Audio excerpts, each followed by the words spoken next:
there, welcome back to another video. Today I'm looking at the Star Wars films in 4K.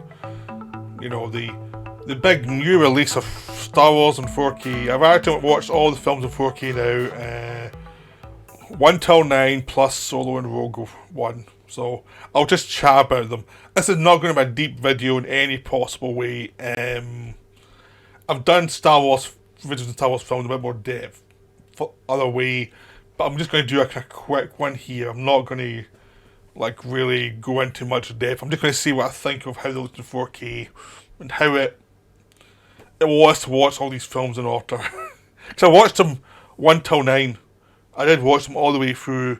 There are different ways you can watch them, and some people say you can watch them 4, 5, and then watch the prequels and go to 6. The idea is you watch the film, then you see the backstory, then you see the resolution. That's one way I've done it that way. It works pretty well, but I've never actually watched it 1 till 9, because 9 just came out, and even when it was only 6, I'd never watched it 1 till 6, so it was quite nice to watch them all in kind of order. I don't know why I'd never done that before, but I just hadn't. So it was kind of interesting to watch. The first thing I should say is these are Disney 4Ks, so some of them are better than others. And by starting off at episode 1, I should say episode 1 is when it looks the worst of the series. It looks weird. It looks like it was shot in film, but there's lots of CGI, and it looks like it's been messed around with to try and make the CGI and the film elements come together, and everything's just waxy looking and weird. It reminds me a lot of the Terminator 2 4K. Also looks a bit weird. There's something. This one needs a remaster. This one needs to be redone. Totally redone. This one does not work. It's fine to watch, but there's something wrong with it. It just doesn't look right. But it's kind of appropriate. It's a film that most people like least. And that's the one that looks weird. It does almost feel like they think no one's going to care about this one. We're not going to spend a fortune on the remaster. We'll do it for the rest of them. We're not going to do it for this one. But it looks weird though. When you see it in comparison to episode 2 and 3, which were shot at the same time, a year or two apart, they were shot in actual video. They shot in 2K video, and they've been upgraded to 4K.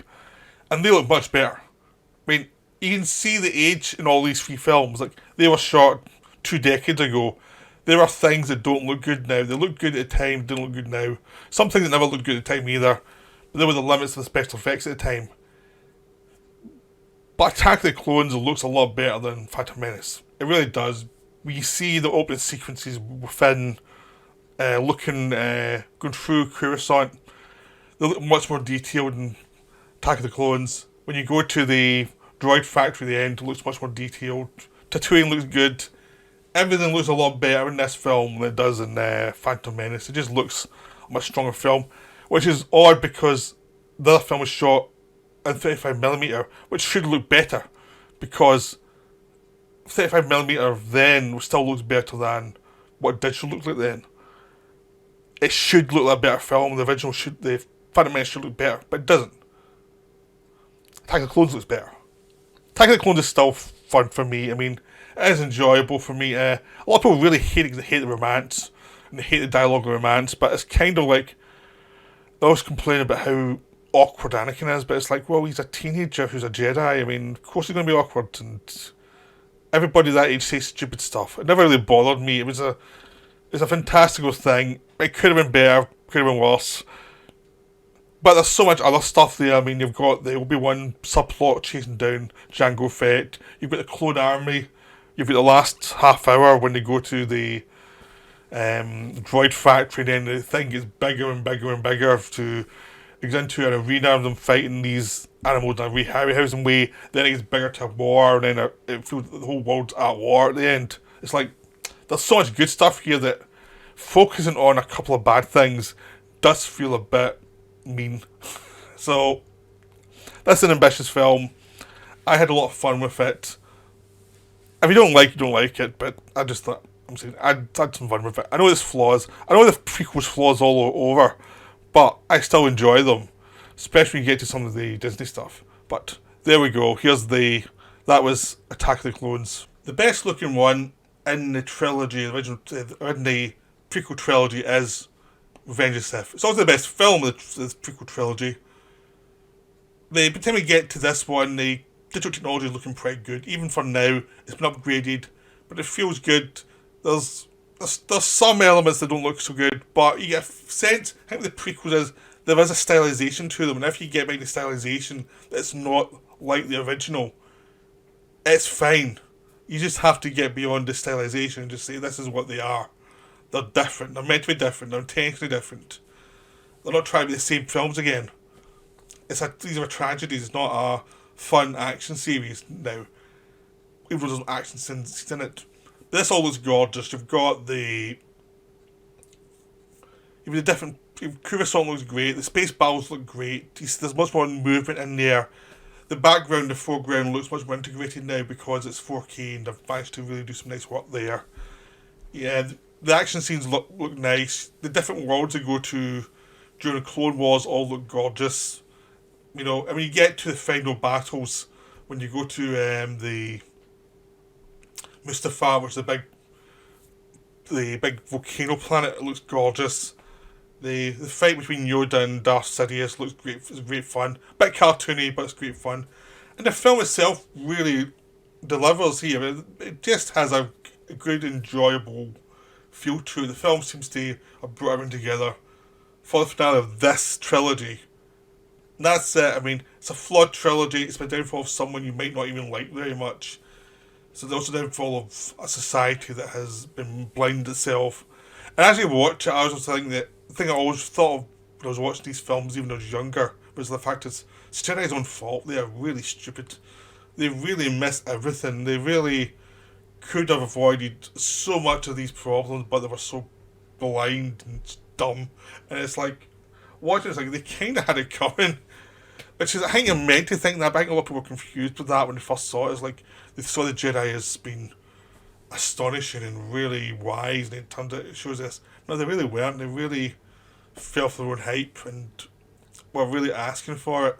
If they were really that wise, they would have spotted so many of these moves. And Sidious is a lot of fun as a villain. Sidious still remains a lot of fun. Ian McDiarmid's having a whale of a time. In these films, McDiarmid and Ewan McGregor both take the honours because they both seem to be enjoying themselves and know what films they're in. Other actors come and go. I think Hayden Christensen got a lot of abuse for doing what he was asked to do, and because they didn't quite like that character. But I still have a lot of fun with prequels. They're flawed, but they're enjoyable. They're better than the reputation suggests, especially when we get to some of these other films. Episode 4, Star Wars A New Hope, is probably one of the best looking ones in the series. The transfer is really good. It does not ignore the fact that this is an older film. This is made decades ago. You can sense that. There's certain points where you can see it really as a matte painting that you couldn't see before because the matte paint was so good. Now you can start to see it a bit more. But it looks really good. The thing is, these are the special editions. You are going to get those changes made that you do not like if you're a certain type of Star Wars fan. You have to live with that. You're getting a good quality transfer. I would recommend what I did was I just fast forward through the Jabba scene in A New Hope. Because I don't like that scene. I think it kills the pace of the film. The Greedo scene's okay now. They've made it shoot at the same time. I still prefer hand shoots first, but it's okay. There's a couple of scenes in the end where there's some CGI which I think look dated. I'd rather just have the old effects. But it works. It really works. It's still Star Wars. You're going to have a good time with this transfer. It looks better than it's ever looked before. All the details are there. It looks great. They really spent some nice time in this one. So go and enjoy it. And it's still a fun film. Still a great fun film. It pays off. And the fun thing is watching it in order is like, yeah, it does kind of pay off this structure. Which I'll get to in a minute when I get to number 5. How it pays off in a different way than it would before. But it does pay off the idea of, at this point, you know it's Anakin torturing his own child, or torturing someone. It does pay off in a different way than it did before. It's just different because if you see Star Wars 4, 5, 6, then it's prequels, it plays in a different way. But if you're watching it in order, it plays slightly different, but not in an unsatisfying way, it's just a different way. Like, now you know Obi-Wan's line, and it's interesting because it feels different, but the story still remains, the story still works. The general storyline still remains, it doesn't change anything drastically of the motivations. It just means you know a bit more. So when we get to Empire Strikes Back, one thing you want to face up to the fact is the transfer in this one for 4K is not as good as the transfer of Star Wars. Basic thing is, the Star Wars one was done by Fox because Fox created Star Wars. Disney covered the transfers of all the other ones, and Disney's not as good as Fox at doing the transfers. Now they're the same company, but there was a takeover, really, obviously. But the old Fox Blu-ray department were much better than the Disney department, and they did better transfers. Hopefully they've imported those people over. You never know. But this one's okay, but it's not great. It doesn't have the precision Star Wars has visually, and it's annoying because this is the best looking film. But it works fine. If you're watching it in 4K, a good 4K TV, it still looks great. It just lacks a bit of the atmosphere you get in the film, the cinema. But it still looks beautiful. It's still the best Star Wars film. Don't worry, it hasn't been degraded in any way. The funny thing was, watching it now, that's because I'd watched the prequels first in this viewing, is how this changes the story a little bit in an interesting way. Now you know what the twist is, so that's not the twist. The interesting thing is, now it becomes a real manhunt movie because you can see Vader's. And the thing about the Empire Strikes Back was Vader's always coming after Luke.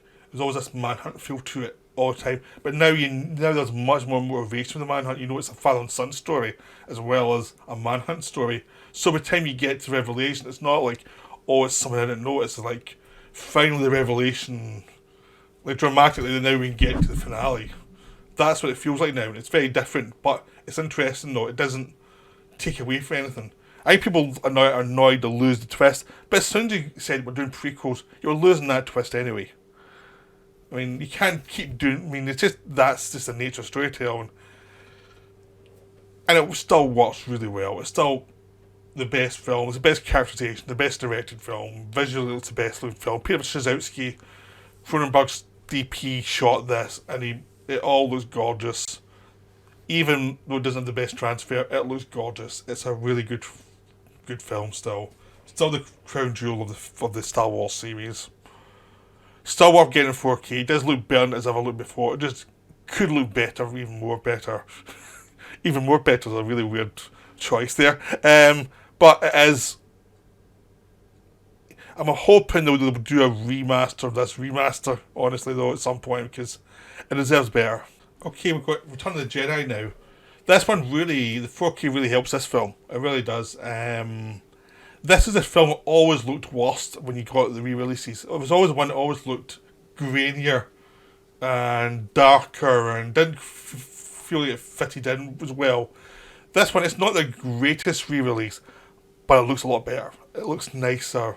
The atmosphere there and the opening sequences works better because one of the problems I always had in opening sequences is I remember in the cinema, I remember being really atmospheric, and then we saw it in video and we saw it in DVD and Blu-ray. It never quite had the same atmospheric feel, and I always felt it looked a little cheaper and dinkier. And it always kind of killed the atmosphere for me. This one, you start to sense of what it felt like in the cinema. It feels much moodier, and it works really a lot. It just works better, and also the fight with the monster in the pit looks a lot better, and actually has more tension to it. I felt in this one, and the Endor looks beautiful. It's got all the greenery. The new Death Star looks gorgeous. Everything looks better. Everything feels more impactful. It's just been given a decent remaster. Not the greatest one, but a decent one. I mean, one of the reasons why Empire Strikes Back always looks a bit worse with this transfer is because it always looked gorgeous, and this one always looked the weakest one. Now, they've been evened up a little bit, so Empire's kind of annoying, and this one, oh, it looks a lot better, and it plays better, and it feels more fun. And it's also, the film pays off, this is the film that pays off better by watching it 1 to 6, because you get feeling of the idea of a family story end in this one, so the Ewoks don't feel as important, they just feel like a small part of it. But the real drama is with Luke and the Emperor and Vader, which pays off really nicely. Except the one problem I've always had with this film is that when you take off the mask and you see the Anakin below the mask, there's this old man, he does not look like what you expect him to look like. Even as a kid, I hated that actor playing Anakin. Always hated the look of him. He always looked wrong. I mean, it doesn't connect up at all with the prequels. It's just one of those things that never quite works for me. It always looked wrong, even before there was prequels. I always felt doesn't look the right guy. Just looks disappointing. And I'm imagine people are glad you're hearing Christian back as a ghost at the end. I think it works a lot better. This guy just does not look right for me. It's always irritating. But the film works a lot better than I remember. I mean, it's the one film in the George Lucas era that always was most down on. I just always felt it was the weakest one. Just partly because of the Ewoks. I think partially the transfers are always never that great. I always felt like I remember the better it actually was, and now seeing it with a decent transfer, it actually does stack up a little bit higher for me.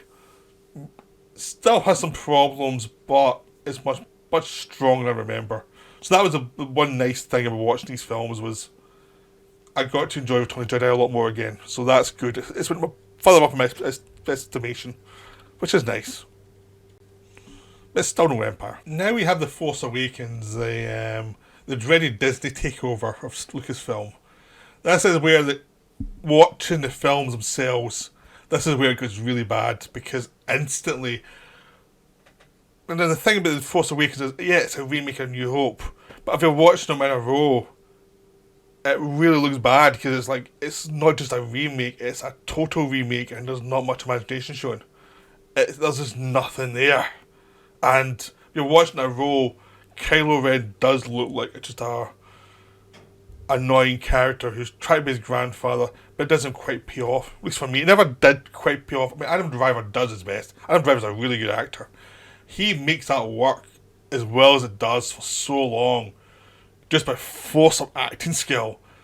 But watching it now, you just look at how badly written it is, how weakly written this character is, and Driver's doing miracles with this character to try and make it interesting, because it's just not the underwriting at all, and the Rey character just doesn't really feel connected to much, and she is overpowered. She really is overpowered. She knows too much too quickly. Even when you get the explanation of why she knows all that stuff, it doesn't work, because in the other films, a lot of other people had force powers, but they had to learn it all, and it just feels like a cheap rip-off. I've kind of hit the point where now I just view like it's 1 to 6 and 7, 8 and 9 are kind of like fanboy films. Really, I just can't take some of this stuff seriously as a extension. It's not good. It's really not good. It's just lazy writing, and I'm not trying to be nasty, but there's a lot of lazy writing in these films. It's quite astonishing that people actually get paid for some of this stuff. I mean, the Death Star with trees is quite embarrassing, and how they destroy it. I mean, before in the Death Star and the Star Wars, they wander through the Death Star. It's pushing its luck. The thing is, in Star Wars, all they have is this weird ship that comes in. They don't have anything beyond, there's an attack coming, so we should be on guard. Like, the characters in this film should be on guard because there's an attack coming. They've blown up so many things. It just feels like, how did anyone sneak through this stuff? They should be guarding everything to know something's coming. And they just wander through this. I mean, they make much more effort in New Hope to actually hide themselves. And this one, they wander around with their normal clothes on. And it's like, and unknown at this point, Chewbacca and Han Solo are unknown. Han Solo's the father of their leader. He's like known. It's just like, it's shoddy stuff. Non-stop shoddiness. And I mean, most people really hate Rise of Skywalker, but Force Awakens is the one that really gets on my nerves. I mean, Rise of Skywalker got up there eventually, but this one really annoys me. It just feels very lazy, and it sets up the problems that the further sequels have, which is they have to find Mark to Luke Skywalker, as if he's the cure, and they basically set this character up so there's no way to actually make him look good. And they make all the characters who you've had in the original trilogy utter losers. They're utter losers throughout this trilogy. There's just no respect given to any of them. It's just, I mean, you want them to be human. You want them to have flaws still, but this one takes it to almost a level of, we hate them. There's a lot of element of that there. It's very annoying. I think that they needed some balance, they needed some planning out before they started shooting these things to balance it out. And they really need to be a moment where everyone met up. But the whole Luke thing of him missing just never works. It just never comes together.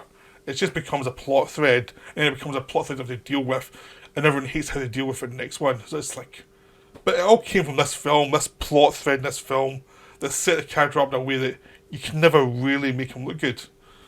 So don't always blame Rian Johnson for what happened with Luke, because it was all set up here. Right, Episode 8, The Last Jedi, is my favourite of the Disney trilogy, by a mile.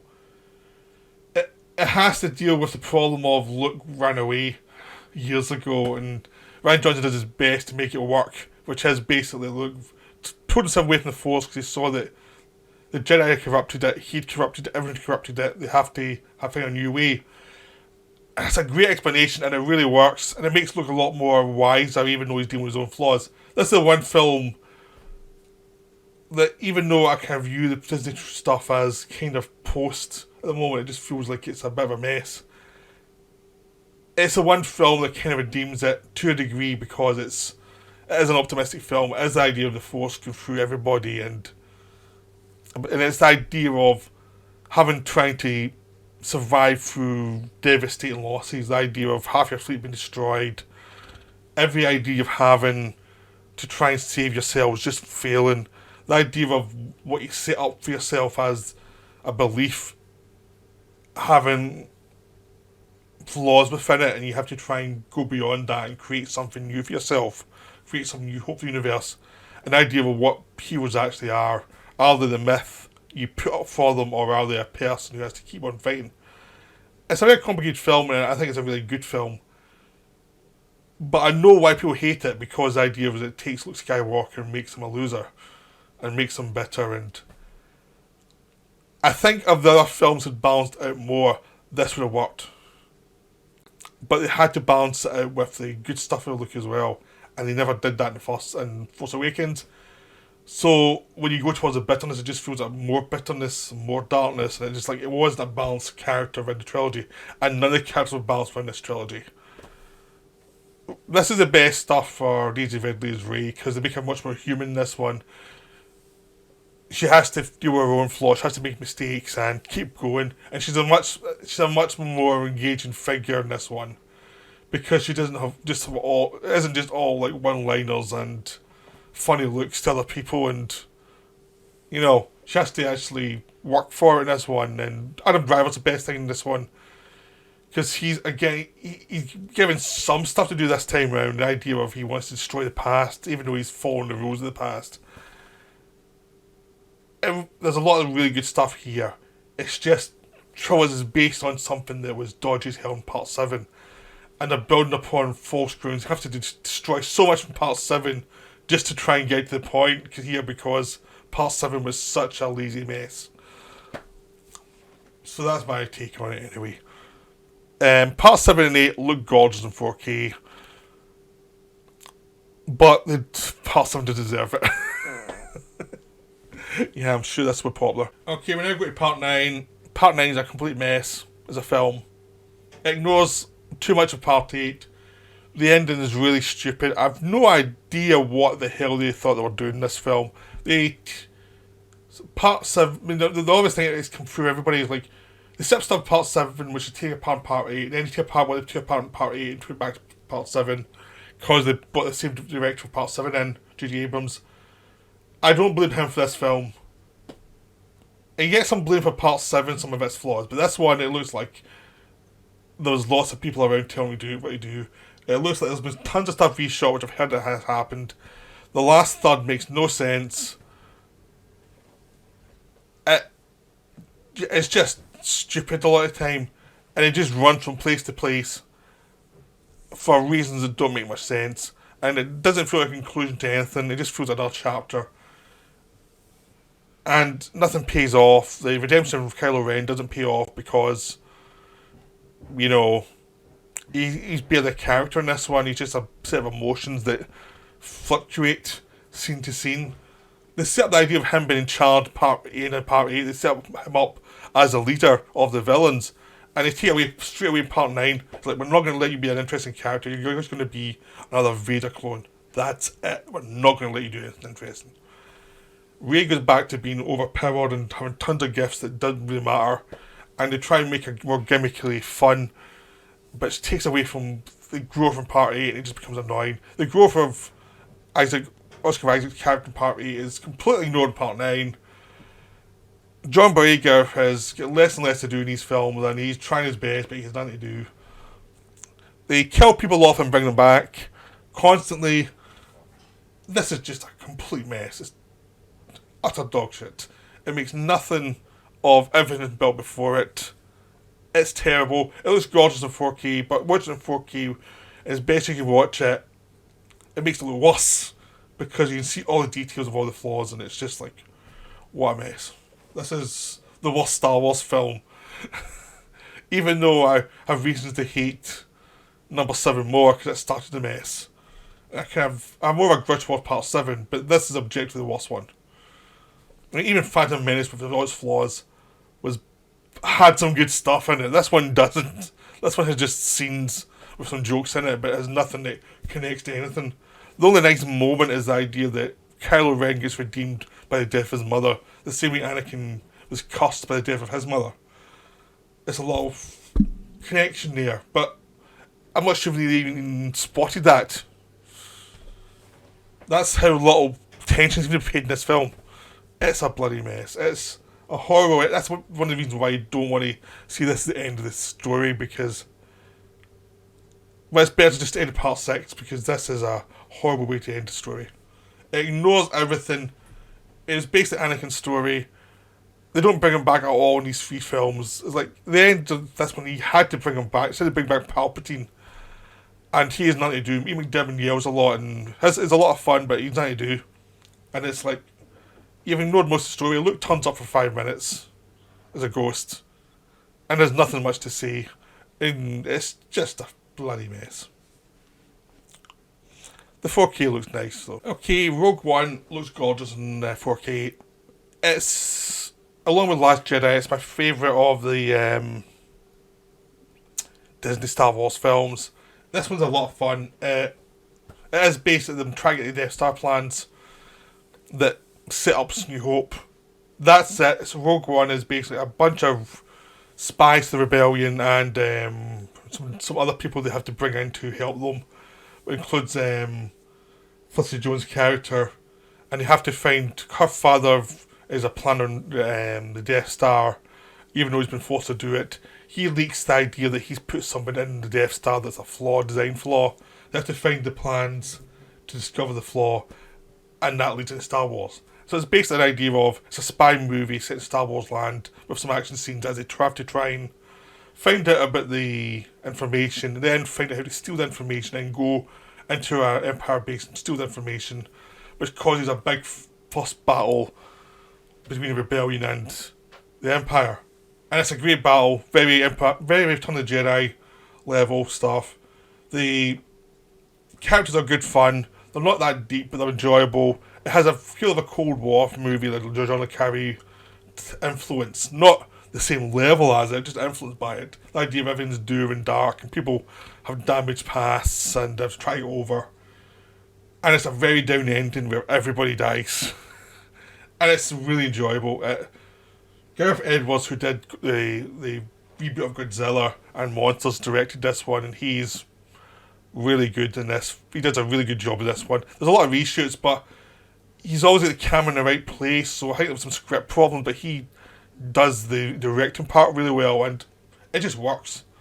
I don't know what they had to do to get it to work, but it works. It just works. It's not a perfect movie, but it's a really enjoyable movie you can happily rewatch.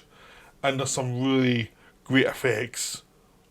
And Donnie Yen, as a blind guy who wants to be a Jedi within the Force, but is tuned the Force, is great. He's the best character in it. He's wonderful. So, go see this one. It's a really good film. I'm amazed after Force Awakens something this good came out of there, because it's such a higher level of quality. The 4K is lovely. If you're buying streaming, you get 4K HDR 10+, which also looks lovely as well. Finally, we have Solo, the weird film there. They hired Lord and Miller to direct it. Then they fired them. Then they replaced him with Ron Howard for a script that was actually fairly okay but not great. And it's one of those enjoyable films that's not amazing. The guy playing Han Solo's good, but the problem with the script is that I think the idea was he's meant to become Han Solo as the film goes on. You slowly learn him, see how he learns to become cynical. And they get a bit worried and try and make him a bit more smart ass earlier, I think, than they probably should have. And I feel when you don't feel the change over time as probably should have been done, it feels the script hasn't been worked out properly. The ending's full of twists and turns that don't quite come together. And it just doesn't really feel like it's been worked out on script level to a satisfying way. And you get to see the some of the stuff they mentioned in Star Wars, but they do it in a different way you expect. But it's not that satisfying, but it's still enjoyable as an adventure. It just takes some of the myth away from Han Solo a little bit, and it's kind of annoying that way, but it's still a very enjoyable film. I just think it didn't need to exist. It's done professionally. It's a good film to throw in every so often. It does have a very annoying robot character who happily dies halfway through. You'll know the character you see, and you'll be glad to know that character dies pretty quick. But it is an enjoyable film. It's just unnecessary. It's one of the more unnecessary films, but it has a good cast and it's well directed. The writing could have been better, but it's still an enjoyable film. But it looks nice in 4K. It's very dark though. You have to turn your lights off, but it's enjoyable. So I hope you enjoyed the 4K Star Wars experience. I watched them all. There's not much more to say about them though, because they're not films you can talk about much the way I talk about films. I've already done them, so you can go and watch my old videos to see them a bit more in depth, what I think, but I just thought it'd be quite good to do a 4K Star Wars thing of how they all looked and how it is to watch them all in a row, you know, and how do they all compare and where the flaws are and why episodes 7 and 9 are just disasters. So I hope you enjoyed that. I'll be back next week with some more videos. Speak to you soon. Bye.